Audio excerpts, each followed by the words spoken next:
Coming up today on Locked On Texas Tech, conversation about things other than a coaching search. Woo! You are Locked On Texas Tech, your daily podcast on the Texas Tech Red Raiders, part of the Locked On Podcast Network, your team every day. We're going to start this thing off right. Raider!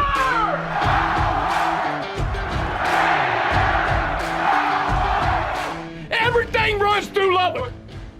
Great to see you again on Locked On Texas Tech on the Locked On Podcast Network. Always appreciate being your first listen on YouTube or anywhere you get podcasts. He's the only Chris Level. I'm Casey Cowan, and coming to you today for just a moment without basketball on our minds. Chris, we've got plenty still this week to get to as it relates to obviously Grant McCasland getting on the ground and getting the show rolling. We'll get to talking transfer portal and other additions before we're done this week, but did want to spend some time here today kicking off the show in a football realm, which some might be thankful to actually have a little bit of a change of pace, Chris, because we have hammered hoops for obvious reasons for an extended period of time now. But Joey McGuire and the Red Raiders staying busy themselves over at spring camp, and we've got the first, I guess, technical scrimmage in the books. What there is to learn from that, I guess, is up to each individual. But Chris, I know as we do some moving and shaking over in the football building, it's kind of a couple of different front lines, I guess. Clearly you got spring camp going on, but also commitments and other things happening on the recruiting trail. So off season or not, whatever you want to call it, Joey McGuire and company staying plenty busy. Yeah, it's just active over there right now anyways, because every time you go over there or you're around their football complex, if you will, it still shocks the senses that there's so much of your stadium is just not there. There's a giant crane, and you just can't miss it. And when you're standing on the practice fields and you look over to the stadium, you can just see all the way through, which used to be blocked by the double T scoreboard and that structure on the south end. So that's like so there's a lot of progress. Hey, Chris, by the way, that's the toughest, hardest working, most competitive crane in the country. Just want to get that right.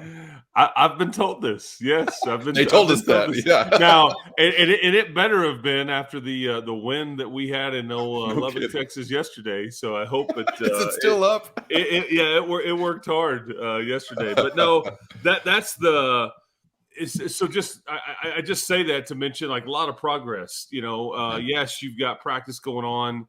You're adding to your roster, and that construction is going on. Because they're going to replace the turf this summer. And like you start saying this summer, I mean, here we are in early April, and there's not a lot of there's time left, but I mean, April, May, June, July, August. I mean, you've got about 5 months there, and there's nothing there. So where's the band sitting? What are they playing on as far as the surface goes? I mean, so there's just a lot to get done. As far as the team goes, I think really one of the main storylines so far in spring has just been minus all the players that are participating. And that you cannot ignore that because Adedire, Isaac Smith, Loex missed a bunch of time, Jacob Rodriguez. I mean, on and on. There's 10 to 12. Landon Peterson. We've talked about this. There is a lot missing from the spring just due to rehabbing an injury or just had surgery and, or just, hey, we know what you can do. Xavier White's another one. Just we're holding you guys out. But I think Joey already pretty being outspoken about how much better he thinks this team will be than the team that he coached last year. And I just think that's a heck of a statement to make. Yeah. I think he feels they're faster. I think he feels like they're better up front on the offensive line. And I think people will tell you that their defensive line, and you're going to go, how could this be? But their defensive line may be better than last year. And I think Tyree Wilson is easily the best player. There is no doubt. But maybe as a group, it may be a bit better. And a lot of that has to do with the guy that we've talked about a lot in Steve Linton. And you've got your interior guys back. So those are kind of some of the overall themes that you've got so far this spring. That's really interesting to consider some improvement for the defensive front because obviously with Tyree Wilson And, the other guys that we thought were old last year, like Hutchings or Bradford, well, they're older, thicker. I don't know what, but they're back again. So that would really be something to consider if you thought you could be even better or more impactful as a group up front defensively. And, the guy that you first brought to my attention and Locked On Texas Tech viewers or listeners' attention early on last year, and not to diminish those of you who are just locked on 24 hours a day, 365. Maybe you were already familiar with Myles Cole, but I remember you saying his name early in the season last year. I can't remember what game it was after. It felt like a non-conference game or something, but you were just kind of saying, watch out for this guy, because from a measurable standpoint, you might do a double take and think, wait, I thought Tyree Wilson was gone, because here's another freak as far as the way that he's built and the measurables and all of that. And I don't want to say like, this is the next Tyree Wilson or he's the next guy to step in those shoes. I don't know if anybody will ever step in those shoes again the way Tyree Wilson did, but Linton is an X factor, no doubt about it. But I kind of feel like Myles Cole could be a catalyst to progressing even further as a group up front, or not, because physically, I think he's got the skill set. I don't know what you might describe as a difference between where Tyree Wilson was as a football player with similar measurables versus where Myles Cole is coming in as a football player, but he's one of those X factor guys to me, Chris, that, like 2 or 3 weeks into the season, we may be feeling totally different about, wow, you get this out of that guy as compared to what we're expecting now, which is not really expecting anything, at least personally speaking, because he hadn't had that big opportunity yet, but he's going to get a lot of that, I guess, heading into this season. Yeah. There's a point. I don't know when it was for Tyree Wilson. I mean, when Ric Flair's music hits and it's like it all clicks and the arena stands up, you know what's coming. Okay. And it's like that. It's like, what is it? 2000 Space Odyssey music. Yeah. And the glittery robe, and it's this slow build. And then all of a sudden, the strut down the, down the aisle right there. We step into the ring, and everybody knows what's coming. And then they kind of pot the lights up, and it's just that the bright lights are on. So at some point, the lights come on for these guys, and it's not just that slow strut. And all of a sudden, at some point, you just get it, and it just clicks, and nobody knows exactly, when that time is going to be for any athlete. I think you're waiting for that. I think Myles Cole is in the process of that, because what you cannot teach is 6'6", 275. Right. You cannot teach being able to, sit down, turn off the light switch on the wall, and brush your teeth at the same time. I mean, he's just got really long arms. Now, when I lived in a trailer house, I could do that. Just a tiny bathroom, however. I went to stay with a couple of friends of ours in New York one time, and their apartment was like that. Yeah, it was. Yeah, right. I was like, how do these people do this, man? It's like I can cook, a month, I guess. I can cook dinner, watch TV, read my book, and use the restroom and take a shower all at the same spot. I never had to move. Yeah, so you're just waiting for it to kind of click with Myles Cole, and I think it's in the process of happening right now. I think and Quincy Ledet hasn't done a lot yet this spring. I think he's kind of been dinged up or whatever, but I just think that they feel really good about the group, and so much of that I think is what you mentioned in Myles Cole and Steve Linton, and I think I think Zach Kitley has kind of said this in some media settings about Steve Linton that, hey, whenever we're scrimmaging and I see him in there, I call a play going the other way. I mean, it's the ultimate respect, right? I mean, so, I think that initially at the beginning of the spring, I think that you thought defense could be about the same as last year, which was pretty good. I think as spring has gone along, I think there will be people that will tell you, okay, I kind of get it now. This defense could be better than last year's. And again, no Jacob Rodriguez, no Isaac Smith, no Joseph Adedire. I'm trying to think, of anybody else that's a mainstay, because there are some key guys that aren't participating at all. Bryce Ramirez potentially.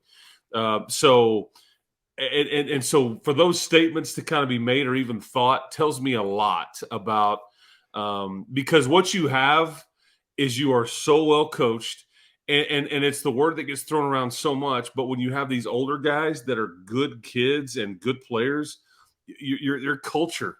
I mean, they are policing their own over there. Those young bucks like Mo Horn and Jordan Sanford and all those the Chapman kid, all those guys. I'm trying to think. Dylan Spencer is another one that the UT commit that it was a big time recruit. They are being forced to kind of grow up quickly and learn this is how we do it here. It's kind of what basketball did not have last year. There was nobody policing anything because nobody knew what the culture was, right? Well, football, boy, it's well established. If you don't know, just ask Tony or Jalen Hutchings. They'll tell you. And one is literally the mayor of Lubbock. So yeah, policing your own. I mean, the guy literally. And he's a part-time cop. Yes, I've seen him in a police jacket guiding me across the crosswalk outside of United Supermarkets Arena. And of course, I'm using literally as young people literally use it incorrectly today. Chris, before we leave football, other side of the line of scrimmage, offensively, last year, for my money's worth, running backs was your best offensive positional group.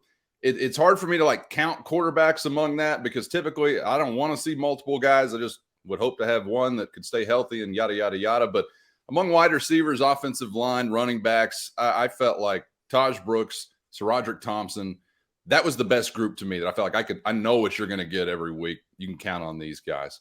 Obviously, that's changed a little bit with Thompson no longer being in the mix. You'll have some carryover with Brooks there within that group. But I'm just wondering early on, do you have a feel kind of just – it may just be a personal level perspective. Just your name. It doesn't have to be level-headed. You can go wild if you want. Do you have a feel for maybe who is at the top of that offensive positional group list heading into the season? I kind of guess maybe some would want to say quarterback just because all the talent you've got there in that room. But if it was running back, I'm not sure it is anymore. Maybe I'm wrong on that. But how does the hierarchy maybe kind of shake out there from your perspective on the offensive side? And we're ranking position groups. Yeah, just who you're most here's the proven commodity.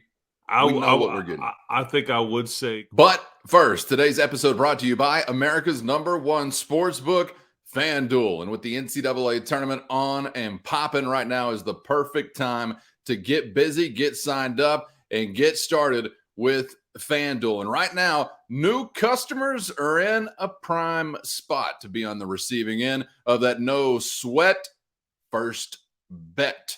We're talking up to $1,000 back in bonus bets if your first bet don't bank, baby.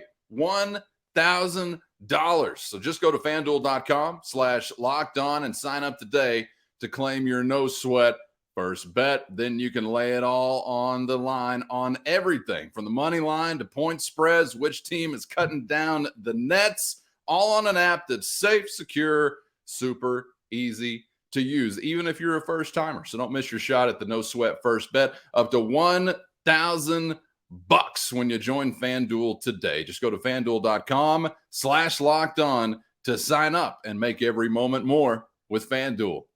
I think I would say quarterback. I think that's the easy one because I think when healthy, I think there's a lot of upside there. I think you have an unbelievable 1-2 punch. I would say that, golly, well, this is a tough one. Tell me O-line. I want to hear you say O-line. Yeah, and here's the good and the bad. Okay, about the big boys, and I'm gonna do O-line and tight end kind of together here, but we're gonna keep them separate. The reality is this. The reality is I think they feel really good about these positions, okay? So this is the twofold answer. I think the offensive line, without a doubt, is better, okay? It just is. I think that they've been very outspoken and transparent about it. I think it makes the offense better. I think they play faster. I think it protects the quarterbacks. I think they could run, and run the ball a bit better because of it. I think tight end is largely the same. Now, you didn't get anybody new necessarily with your tight end group. You've still got Mason Tharp, who's also one that's not really going through spring. He's got a yellow jersey on out there, which means it's no contact. But you've still got Baylor Cupp. You've got Henry Teeter. You've got Jaden York. And I think, you haven't added to that. You feel good about that position, but it's still kind of, because this was a group that last year – I think they did a lot of the dirty work. I don't think they got a lot of the catches and the yards and things like that. They were targeted quite a bit. It just didn't click. But did they block well? Yes. Did Baylor Cupp catch a monster touchdown in Ames, Iowa, to essentially win you that game in the 0-degree temperature? All the above is true. But I will say this about the O-line and the tight end group. I'd be willing to bet you, because the problem with the O-line group is as good as I think the frontline guys are, there's still a concern about depth. There's still a concern about, okay, if somebody goes down, how much does it alter our group, and we have to move a few pieces around. And it's not, I think Jacoby Jackson is very good. I think Ty Buchanan is very good. That would be who I would determine to be your kind of swing interior guy and your swing tackle. But back to the bet. I'd be willing to bet you that they take a bit of a look at the portal in the late period here, possibly before the season or whatever, trying to see if there is maybe an O lineman or tight end that they could add to the mix here. I'm not guaranteeing it. I'm just saying if they end up with a spot, I bet it's used on one of those two spots or one of those two positions. If they find somebody that, could potentially, and again, it's all players would fit different criteria. It's like, I don't necessarily need a starter per se, but I need depth. What classification are we looking at? Would you take a one and done scenario? I don't know. I'm talking with my hands a bunch, but you get what I'm saying. So I just think as good as those positions are, there, you always want a little more depth or insurance or proven depth or playmaking or whatever it may be. So I just would throw that out there. But there is no doubt that the offensive line has been a storyline of this camp, and it's better clearly than it was last year. Interesting. Okay. Yeah. And I think that is a tough question, especially if you exclude quarterbacks, because you've got in all these groups among your pass catchers, your blockers, and your ball carriers, you've got some proven guys coming back. You've also got guys that need to take the next step. And then you've got some unknowns, I would say, to a degree as well. I don't know if there is a wrong answer if somebody wanted to go, any route on that side of the football. Chris, before we get out of here, you mentioned tight end right there, and it didn't go unnoticed this week that there was some excitement from a Tech football perspective because of a new commitment going by the way of 6'6" and listed as a tight end. Yep. Man, I'm liking what I'm hearing about. Tell me the name. Is it Trey Jackson? Trey Jackson. And so this isn't, like when I'm talking about portal and adding tight end, this is not what I'm talking about. He is going to be somebody that can sign this December. He's out of South Oak Cliff. They won back-to-back state championships. He caught all of 6 passes last year. That's it. All 6 were touchdowns, though. All 6. So I watched this kid play as I guess it would have been a sophomore in the playoffs against Lubbock Cooper and part of their playoff run. And this is a South Oak Cliff. First of all, I think they had 11 kids sign Division I scholarships. It was the most high school program in the entire country as far as sending kids Division I. So right now they just have this collection of athletes that is just wild. And so when you hear 6 catches, that's it. Dude, there's running backs going D1, there's receivers going D1, there's DBs going D1. So it's, this isn't a one-man show and all that. But I think that this kid has really long arms. I think he has big hands.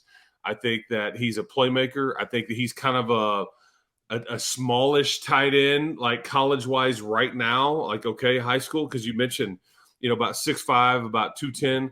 He's going to be able to carry about 235, 240 easily. And I think freak athlete. I think that Josh Cochran, you watched it all kind of play out on social media, who coaches the tight ends. I think he was having a really good day yesterday, because you're starting to see, they're starting to get different kinds of athletes that play some of these positions. And it's just fascinating to me when you start worrying about, How big are their hands? What's their wingspan? All these things. But this is whenever I get on the field and doing what I do, and you get out there and you play like Oklahoma and Texas or LSU a couple years ago in a bowl game, you look across the field, and like Ole Miss was a good example of this past year.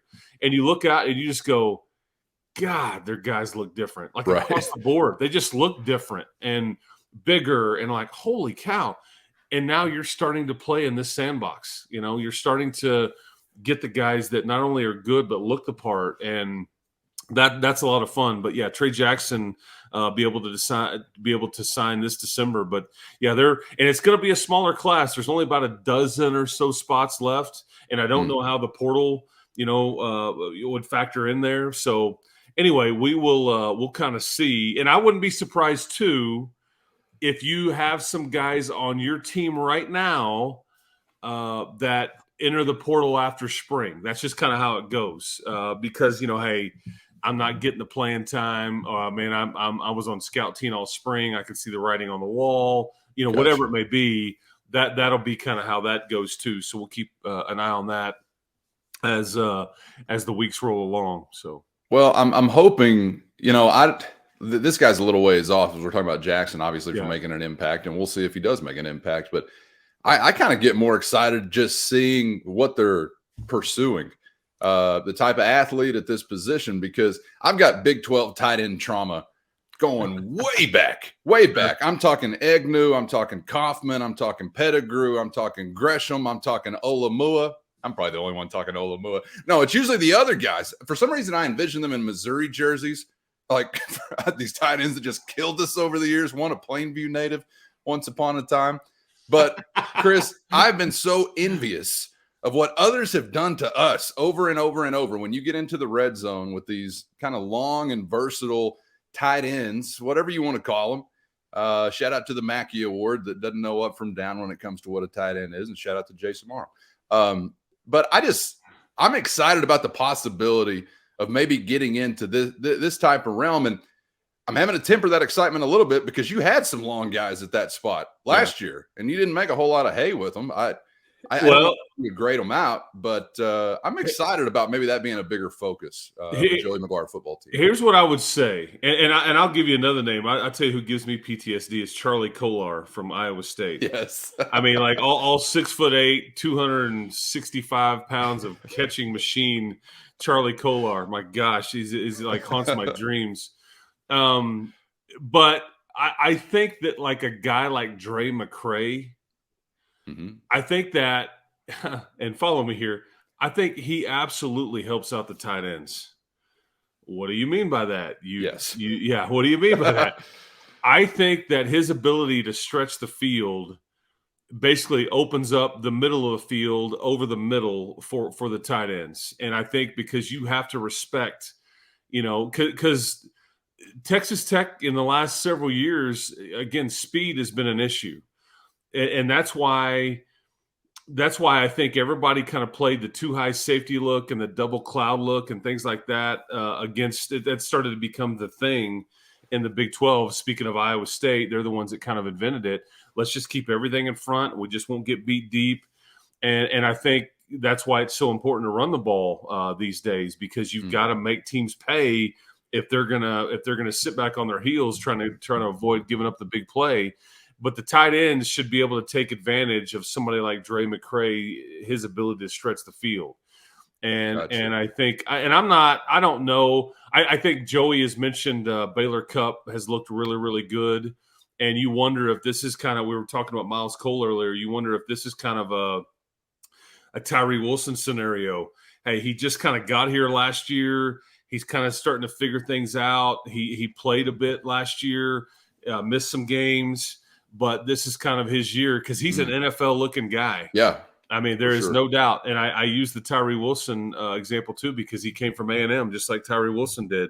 And it looks like a guy that A&M or Texas would get. I mean, he checks every box. Like when you get – and I think he was still shocked when he came here and he's like, wait a second, you mean I'm not the tallest tight end here?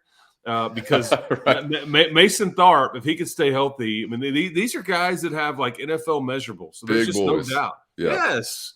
And it's just speed and staying healthy and having it click a bit. I think quarterback continuity would help the tight ends out as well, because I think that was a problem for that group too. It's just like but I'd be willing to bet you that if Tyler Shuck or Baron Morton win this job and can stay healthy, I bet the tight ends will benefit from it. Man, really excited to see it all put together in year 2, especially on the offensive side of the ball with Zach Kittley, because I think it was more a frustrating year than anything offensively last year. You obviously had some high moments, and I think they deserve to be applauded because of what they were able to do in the face of what the reality was. 3 different quarterbacks, offensive line plan A, like up in smoke before week 1 even gets there last year. You're shuffling around looking for answers, and you did come up with enough to give you an 8-5 season, beat Texas OU and win 4 in a row to finish the year and beat an SEC team in a bowl game. So I think that's admirable, obviously, but I can't imagine they were anywhere near what they felt like they were capable of offensively. So maybe with a little bit better luck from a health perspective, which is out of everyone's control, but nonetheless, heading into this season, you might see a really big step in the right direction. It does start up front offensively. You've got to get the offensive line going in the right direction. But I'm excited for this because they were able to come up with some really good things in the face of what was some adversity and just some, I guess, general chaos at various points in the year, Chris, when you've got multiple quarterbacks to talk about every week. So just starting there with something a little bit different in 2023 obviously could wind up with a different result. All right, we got plenty still to get to here this week, so make sure you're subscribed on YouTube so you never miss an episode. Back with you tomorrow. And before the week is done, we're also going to get to another area that we haven't visited in a little while as we've been focused on basketball. That is the eventual destruction of the Pac-12 conference and what it means for the Big 12. Really interesting things out there in the wind right now as it pertains to TV deals or lack thereof. Washington State, Oregon State, Saturday night at a gas pump near you. Get ready for it. All right, Chris. From the on the Ion channel or whatever. That's right, I keep reading about. Yeah, and the next time we do a show, I want to mention another position group and a player that will totally change the dynamic of one side of the ball. Yeah. And I feel very strongly about that. And back to the Ric Flair thing. I will tell you that the head coach will be very proud of us mentioning the Nature Boy. That's right. He's a big fan. We got recruiting in. We got Ric Flair in. They were actually separate conversations. And I will say I loved Ric Flair, if anything else, because he made Dusty Rhodes give the Hard Times promo. If you don't know what I mean, Google it. It's Americana. It's like being in Whataburger at 3 a.m, man. And you just kind of see what's going on in our world. And I'm telling you, go Google Hard Times, Dusty Rhodes. But Ric Flair made him do that, and it was tremendous. But sounds like I got something to do right after the show. Until next time, keep hope alive, people. And I'm going to say the official Casey Cowan Locked On Texas Tech Wrestling intro song Power Rankings does actually reveal Ric Flair's joint as number 2 on the all-time list because it's the Macho Man. Pomp and circumstance. Yes. Yeah, that's number 1 on the all-time list. Keep it simple, stupid. Look at these two guys. And by stupid, I mean sequins from head to toe and feathers and streamers in all directions. All right, Chris, enjoy the time as always. Hope is very much alive in West Texas. So be back here with us tomorrow. We hope you'll do that for another edition of Locked On Texas Tech. Make it your first listen. For your second listen, check out Locked On College Basketball right here on the Locked On Podcast Network. For Chris, I'm Casey. We'll see you for the next round on Locked On Texas Tech.